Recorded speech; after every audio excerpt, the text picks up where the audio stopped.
Mesdames, Messieurs, bonsoir. La communauté musulmane est sous le choc ce soir au lendemain de cet incendie criminel provoqué par un musulman dans une mosquée d'Anderlecht. Cet acte criminel a été fatal à l'imam qui a perdu la vie. Avec nos équipes, on va faire le point sur l'enquête et se rendre en direct à la mosquée d'Anderlecht où se tient ce soir un hommage en mémoire de la victime. Mais avant cela, revenons aux faits. La scène s'est déroulée hier en début de soirée. Un musulman s'est introduit dans la mosquée. Il y a répandu des produits accélérants avant d'y bouter le feu. L'homme a été maîtrisé, mais dans l'incendie, l'imam a donc perdu la vie. 2 autres personnes ont été blessées. Reportage Vanessa Costanzo et Dominique Chocart.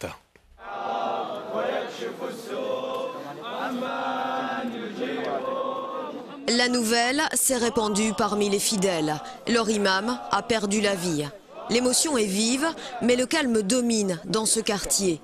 Les plus proches tentent de réconforter la famille de la victime.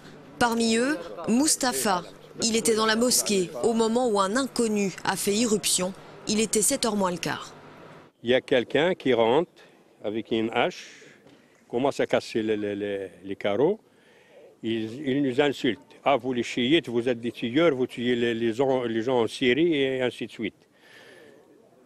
J'ai essayé de le calmer. Alors il a pris le bidon d'essence, il a vidé l'essence, il a allumé. Rapidement, les fidèles enferment le suspect pour l'empêcher de s'enfuir. Ils le livreront aux forces de l'ordre. L'imam, accompagné d'un autre homme, tente d'éteindre le feu au premier étage. Un acte qui lui a coûté la vie. Il est mort asphyxié. Sa famille, malgré la douleur, a immédiatement lancé un appel au calme. Je n'ai pas eu le courage d'affronter le regard de son épouse et le regard de ses enfants, que je connais très bien. J'ai juste été voir la maman et le grand frère.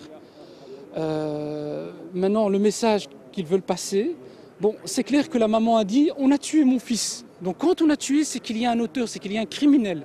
Donc elle veut des comptes, c'est clair. Mais ça s'arrête là. Il n'y a aucun cri de vengeance.